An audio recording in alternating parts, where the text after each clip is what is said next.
Beleza, galera ligada aqui no canal Vê Mais. Esse nome desse quadro é Acorda Vascaíno, mas na verdade é Acorda Vasco. O nosso gigante está dormindo e está num sono violento e rapaz, está difícil de acordar.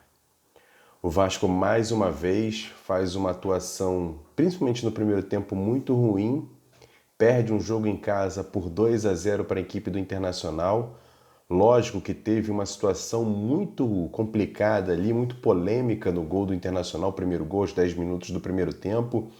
Um gol que, ao meu ver, o jogador do Internacional estava mais à frente do que o último jogador do Vasco e por isso deveria ser marcado o impedimento, mas um lance claramente do VAR sanar essa dúvida. E aí a gente descobre que o VAR estava descalibrado, não estava funcionando. O que é ridículo de várias situações. Ridículo começar a partida sabendo que o computador estava desregulado. Aí a gente começa a partida com 10 minutos, tem esse lance. E a gente descobre várias situações. Que a câmera da Vasco TV foi pedida para ser retirada, a câmera que fica naquela linha de fundo que poderia ajudar nessa situação. A CBF pediu para tirar essa câmera.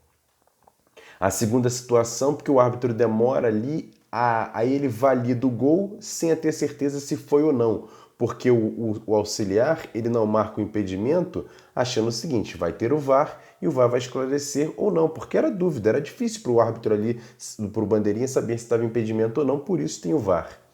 E aí o VAR inexiste nessa partida. Minutos depois, há uma calibração do VAR e ele volta ao normal. Coisas que agora a gente tem que mudar a frase, né? São coisas que só acontecem com o Vasco. E aí o Vasco no segundo tempo melhora, vai para cima, busca o gol, tem um pênalti. Muita gente dizendo não foi pênalti. Se você pegar a câmera lateral, você vê que tem um costinho, o jogador do Cuesta encosta no jogador do Vasco, encosta no Germancano, na hora que ele levanta a perna para chutar. Por isso que ele chuta o chão.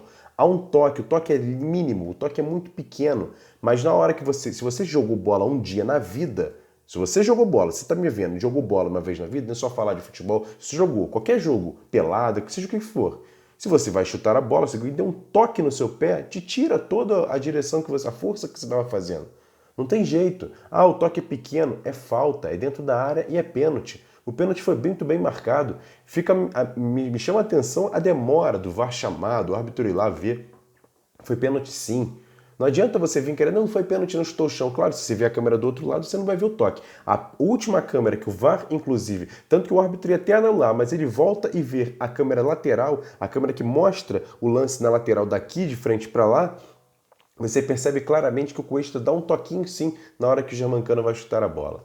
Mas o Germancano foi bater o pênalti da forma que ele sempre bate os pênaltis, cruzado para o lado direito do goleiro, chutou um pouco mais forte, a bola foi para fora, o Vasco desperdiça a oportunidade de empatar o jogo. Acho até que o Vasco, se tivesse empatado o jogo ali, o Vasco estava bem no jogo, poderia inclusive virar a partida, que o Vasco não virou nenhum jogo em 2020, na temporada 2020, o Vasco não virou nenhum jogo. Aí no final, aquela cena patética do Martim Benítez tentando virar uma bola, ridículo, o jogador do Internacional recupera, e aí os jogadores do Vasco ficam assistindo um gol de pelada. Leonardo Gil, Carlinhos ficam ali na entrada da área assistindo o toque de bola, tranquilo. Neto Borges também passivo, o próprio Benítez ali olhando. O Castanho e o Ricardo Graça tentando alguma coisa, o próprio Pikachu tentando fazer alguma coisa ali. O Thiago Galhardo chuta cruzado e faz 2-0. Vergonha, vargonha, tudo que você quiser falar, torcedor.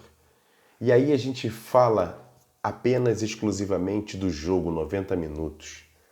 Mas não é só isso não. Será que o time do Vasco é muito pior do que o Atlético Goianiense? É muito pior do que o Ceará?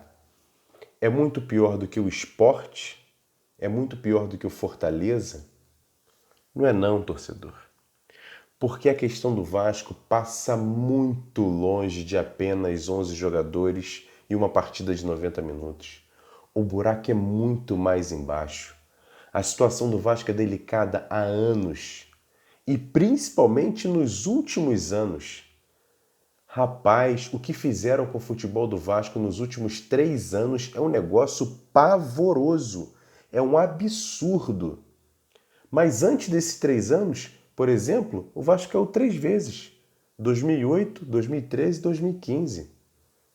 Mas depois o Vasco tenta ali fazer uma recuperação, ganha 2 campeonatos cariocas, inclusive no ano que caiu, em 2016, 2015. Consegue vencer também em 2016. Na verdade, é isso mesmo, 2015, 2016. E o Vasco, mais uma vez, o torcedor tentando e lutando e respirando com água no pescoço, com água no nariz, para o Vasco mais uma vez lutar para não cair no Campeonato Brasileiro. E essa culpa, torcedor, principalmente dessa temporada, é única e exclusivamente da diretoria comandada por Alexandre Campelo. É claro que essa atual diretoria, que entrou tem poucos dias, tem parcela de culpa, porque deveria chegar com o aporte que falaram que tinha. Tinha um aporte financeiro para fazer. Ah, tudo bem, pagaram 2 meses de salários? Tá bom, e aí o posicionamento? E o posicionamento e a ingerência dentro da CBF que deveria ter? Na boa, se você quer ser presidente do Vasco, se você quer entrar na diretoria do Vasco, já tem que entrar com um plano de ação já feito, um projeto feito. Tinha que entrar sim. E não foi feito. Tá aí, ó. Até agora o plano de 100 dias não saiu. Fizeram um plano de 15, que até agora não deu nada. Porque pelo menos o Vasco ontem perdeu mais um jogo no Campeonato Brasileiro. Agora temos 2 partidas pela frente. Corinthians e Goiás. Temos 1 ponto a menos que o Bahia. Não dependemos mais das nossas forças. Se o Vasco vencer os 2 jogos e o Bahia vencer os 2 jogos, o Bahia se salva e o Vasco é rebaixado.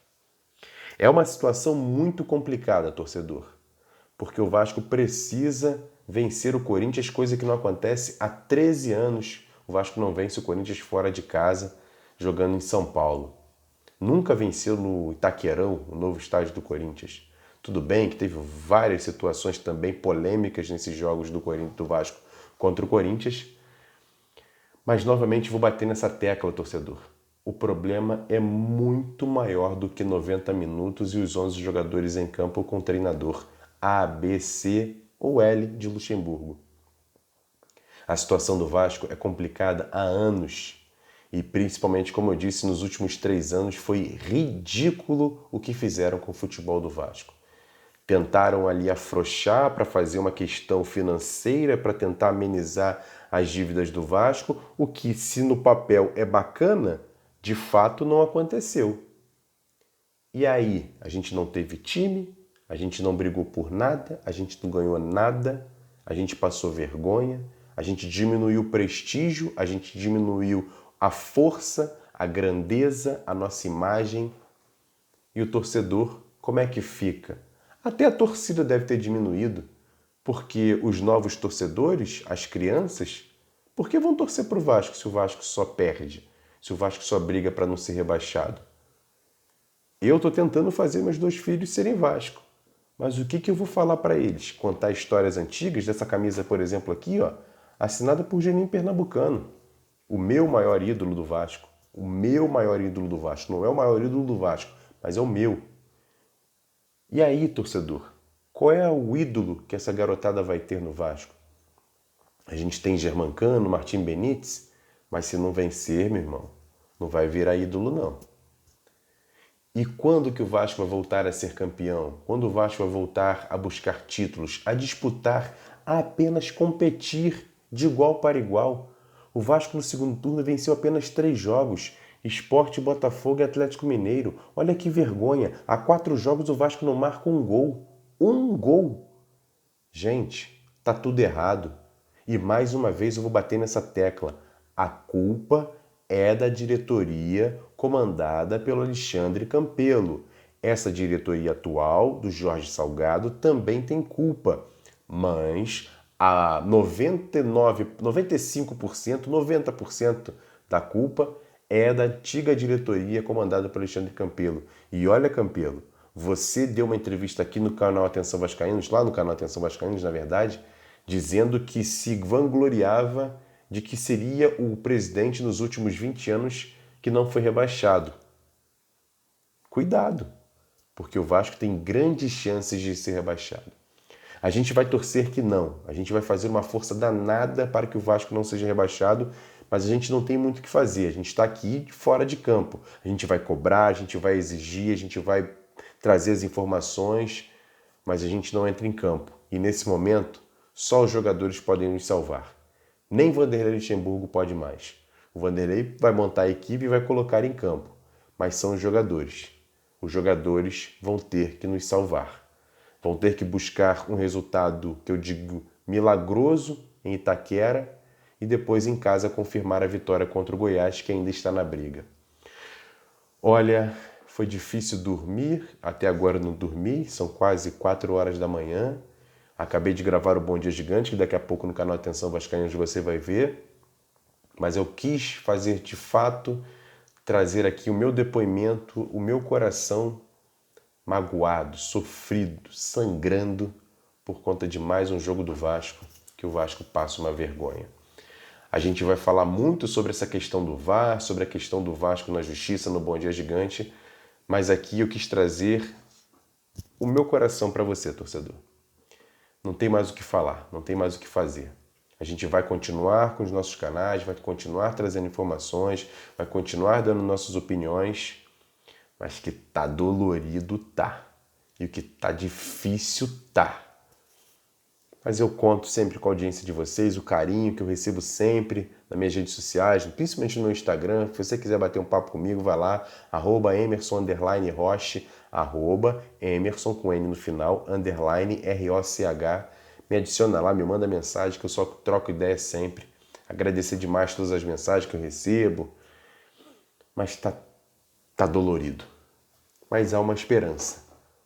Há uma esperança. O Vasco ainda não caiu. Precisa fazer pelo menos um ponto a mais que o Bahia. E a gente vai torcer por isso. Grande abraço, daqui a pouquinho tem Bom Dia Gigante lá no canal Atenção Vascaínos. E eu volto com mais informações. Valeu, galera, tamo junto. Valeu.